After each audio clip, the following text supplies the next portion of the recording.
नमस्कार विद्यार्थियों, मैं Guman Ram Chaudhary, assistant professor geography, government college नावा।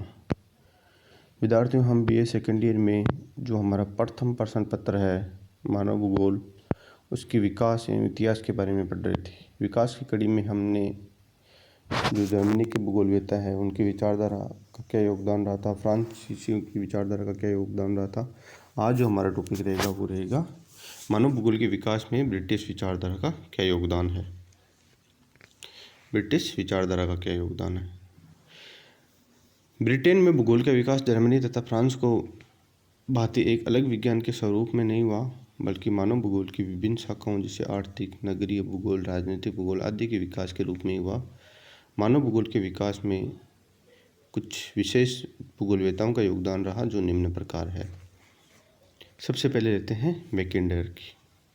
मैकेंडर ने एक शब्द दिया था हार्टलैंड, और हार्टलैंड उन्होंने बताया था कि जो एशिया और यूरोप स्थलखंड है वो जो जलीय भाग है उससे काफ़ी दूर है और ये सुरक्षित है। इसलिए इन्होंने ये माना कि ये सामरिक दृष्टि से बड़ा ही महत्वपूर्ण क्षेत्र है। मैकेंडर ने 1904 में अपना एक लेख लिखा था, इतिहास की भौगोलिक दूरी, the geographical pivot of history के नाम से प्रकाशित किया गया। इस लेख के कारण मैकेंडर को ब्रिटेन में प्रसिद्धि भी मिली। इसके बाद इन्होंने हृदय स्थल संकल्पना का प्रतिपादन किया, यानी हार्टलैंड, जो मैंने आपको पहले बता दिया था। इसमें बताया था कि यूरोप एवं एशिया महाद्वीप की सम्मिलित सीमा पर स्थित भूभाग समुद्री शक्तियों से दूर होने के कारण एक सुरक्षित क्षेत्र है, और इसी भाग को मैकेंडर ने हृदय स्थल कहा। इस संकल्पना के आधार पर जर्मनी में भू राजनीतिक विचारधारा का विकास हुआ। अपने विचारों का प्रतिपादन मैकेंडर ने अपनी पुस्तक लोकतंत्रीय आदर्श एवं वास्तविकता में किया था, जिसका प्रकाशन उन्होंने 1919 में किया था। इनकी एक बहुत ही प्रसिद्ध पुस्तक है लोकतंत्र आदर्श एवं वास्तविकता, democratic ideal and reality. Mackinder एक ऐसी ब्रिटिश भूगोलवेत्ता थी जो पृथ्वी के वर्तमान एवं आधुनिक स्वरूप एवं आकार के विश्लेषण पर अधिक ध्यान देते थे एवं ऐतिहासिक बातों में विश्वास करते थे। तो ये तो थी मैकेंडर के बारे में, इन्होंने क्या योगदान दिया था अपने भूगोल, मानव भूगोल में। इनकी जो मेन विशेषता थी, एक तो इन्होंने जो लेख लिखा था 1904 में, ये उनका बहुत ही प्रसिद्ध लेख था। इस लेख के बाद में इनको ब्रिटेन में प्रसिद्धि मिली थी।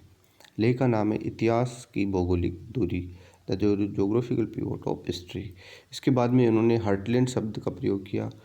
सबसे पहले हार्टलैंड का शब्द का प्रयोग भी मैकेंडर ने महोदय ने किया था, और उनकी जो एक प्रसिद्ध किताब थी 1919, इस किताब में इस जो हार्टलैंड है इस शब्द का उल्लेख मिलता है लोकतंत्र आदर्श एवं वास्तविकता में, डेमोक्रेटिक आइडल एंड रियलिटी में। उसके बाद में नाम आता है P.W. ब्रायन का। P.W. ब्रायन भी मानव भूगोल के अध्ययन एवं विकास में ब्रायन का प्रमुख योगदान रहा था। ब्रायन ने 1933 में अपने मानव भूगोल के अध्ययन संबंधी पुस्तक का नाम है मानव का प्रकृति से अनुकूलन, कि मनुष्य का प्रकृति से अनुकूलन किस प्रकार बैठ सकता था। ये ब्रायन की बहुत ही बड़ी किताब थी, जिसके बाद में इनको प्रसिद्धि मिली थी। इस किताब में उन्होंने बताया था कि मानव भूगोल के अध्ययन में सांस्कृतिक वातावरण के विभिन्न तत्वों के स्वरूपों के विश्लेषण को प्रमुखता माना गया है, और इसी कारण उन्होंने कहा था कि सांस्कृतिक भूदर्श मानवीय क्रियाओं और प्राकृतिक पर्यावरण की ठोस अभिव्यक्ति है। ब्रायन पर मैकेंडर के विचारों का भी प्रभाव पड़ा था, और इसी कारण वे सांस्कृतिक वातावरण के अध्ययन पर अधिक बल दिया करते थे। ये बात थी ब्रायन की। ब्रायन के बाद में है रॉक्सबी। मानव भूगोल में मानव प्रदेश की संकल्पना का प्रतिपादन सबसे पहले रॉक्सबी महोदय ने किया था, ह्यूमन रीजन के बारे में। रॉक्सबी ने 1904 से 1945 तक लिवरपूल विश्वविद्यालय में भूगोल के लेक्चरर के रूप में काम किया, और उसके बाद वे ऑक्सफोर्ड स्कूल ऑफ ज्योग्राफी में सदस्य भी चुने गए थे। 1930 में उन्होंने अपने एक लेख मानव भूगोल का क्षेत्र एवं उद्देश्य का प्रकाशन किया। इस लेख में रॉक्सबी ने कहा कि मानव भूगोल के अंतर्गत सांस्कृतिक एवं प्राकृतिक वातावरण के तत्वों का अध्ययन सम्मिलित रूप से किया जाना चाहिए। मानव भूगोल के उद्देश्य को परिभाषित करते हुए लिखा कि प्रकृति एवं मानव के पारस्परिक संबंधों एवं क्रियाओं का अध्ययन करना ही प्रमुख उद्देश्य माना गया। मानव भूगोल के अध्ययन में रॉक्सबी ने क्रियाशीलता, क्षेत्रीय अनुभव, प्रादेशिक संबंध आदि के अध्ययन पर अपना ध्यान केंद्रित किया। ये एक संभववादी भूगोलवेत्ता माने जाते थे। उसके बाद में है हर्बर्टसन। हर्बर्टसन भी एक प्रमुख ब्रिटेन के भूगोलवेत्ता थे। 1904 तक ऑक्सफोर्ड यूनिवर्सिटी में लेक्चर रहे। उसके बाद में उन्होंने प्राकृतिक प्रदेश यानी नेचुरल रीजन की संकल्पना का प्रतिपादन किया और हर्बर्टसन महोदय को ही इसका श्रेय दिया जाता था। प्राकृतिक प्रदेश की संकल्पना में इन्होंने प्राकृतिक वातावरण एवं मानव समाज का किसी प्रदेश विशेष में एक दूसरे के पारस्परिक संबंधों का अध्ययन किया। वहीं प्राकृतिक प्रदेश के संबंध में हर्बर्टसन ने लेख लिखा कि प्राकृतिक प्रदेश में न केवल प्राकृतिक कारकों की समानता है वरन मानव ने आपसी संबंधों की भी पारस्परिक समानता पाई जाती है। वनस्पति के आधार पर इन्होंने विश्व के विभिन्न प्राकृतिक प्रदेशों में इनको विभाजित किया था। कई बार विद्यार्थियों ये क्वेश्चन भी पूछा जाता है कि प्राकृतिक प्रदेश की संकल्पना का प्रतिपादन किसने किया था? हर्बर्टसन ने। विश्व के विभिन्न प्राकृतिक प्रदेशों में हर्बर्टसन ने किस आधार पर इनको विभिन्न भागों में बांटा था? तो वह है वनस्पति के आधार पर। वनस्पति के आधार पर इन्होंने विभिन्न भागों में बांटा था। उसके बाद में आता है एज फ्लोर। फ्लोर ब्रिटेन में मैनचेस्टर विश्वविद्यालय में प्रोफेसर के पद पर नियुक्त हुए। 1948 में इन्होंने एक पश्चिमी यूरोप में मानव भूगोल नाम की किताब लिखी थी। 1919 में मानवीय प्रदेश पर लेख लिखा था। 1932 में समाज के भौगोलिक अध्ययन तथा संसार की समस्याओं पर उन्होंने लेख लिखा था। परंतु इनकी जो प्रमुख किताबें हैं वह है एक तो मानव प्रजातियाँ, द रेसेस ऑफ मैनकाइंड, समय के गलियारे,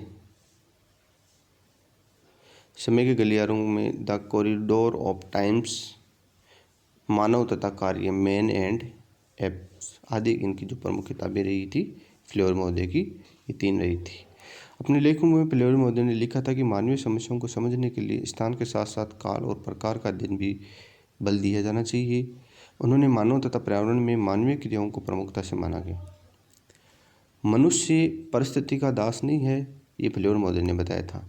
फ्लोर ने सामाजिक संगठन, व्यापार पर निर्भरता, संस्कृति एवं नगरों से विकास के अध्ययन पर विशेष बल दिया था। इसके बाद में आता है पीटर हेगेट। पीटर हेगेट ने ब्रिस्टल विश्वविद्यालय में प्रोफेसर के पद पर कार्य किया। इनका विशेषीकरण मानव भूगोल पर विशेष तौर से रहा। हेगेट ने भौगोलिक अध्ययन के विश्लेषण में नवीन गणितीय और सांख्यिकीय विधियों का प्रयोग किया। भौगोलिक तथ्यों के विश्लेषण में इन्होंने मॉडल निर्माण विधि का भी प्रयोग किया। उन्होंने भूगोल में अनेक उत्कृष्ट ग्रंथों की रचना की। उनमें मानव भूगोल में उपस्थित अवस्थिति विश्लेषण, जो उनकी मेन किताब थी, मानव भूगोल में अवस्थिति विश्लेषण, दूसरी है भूगोल एक आधुनिक संश्लेषण, ये प्रमुखता से माने गए थे। रिचर्ड चौडले और पीटर हेगेट ने भूगोल में जो गणितीय सांख्यिकी पक्षों पर थोड़ा विशेष तौर से बल दिया और इसी के फलस्वरूप है भूगोल में मात्रात्मक क्रांति की शुरुआत हुई। आगे चलकर इन्होंने किंग, टर्नकैम्प और कोल आदि भूगोलवेताओं ने भी इसके विकास में योगदान दिया था। वहीं जलवायु विज्ञान के क्षेत्र में भी जी मेनले और वनस्पति भूगोल में एच तांसले ने भी बहुत ही सराहनीय योगदान दिया था। ये दोनों भी, मेनले और तांसले भी ब्रिटेन के भूगोलवेता थे जिन्होंने अपना योगदान दिया था।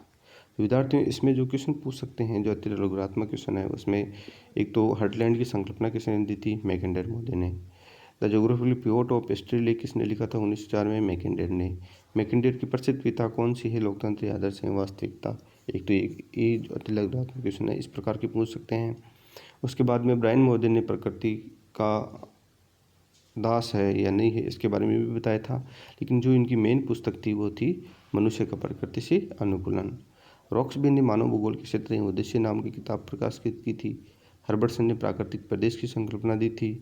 फ्लोर महोदय ने पश्चिमी यूरोप में मानव भूगोल की संकल्पना का प्रतिपादन करके 3 किताबें लिखी थी, मानवीय प्रजातियाँ, समय के गलियारे, मानव तथा कार्य। उसके बाद में पीटर हेगेट की 2 किताबें आई थी, मानव भूगोल में अवस्थिति विश्लेषण और दूसरी है भूगोल एक आधुनिक संश्लेषण। ठीक है विद्यार्थियों, नेक्स्ट क्लास में हम नेक्स्ट टॉपिक पढ़ेंगे। धन्यवाद।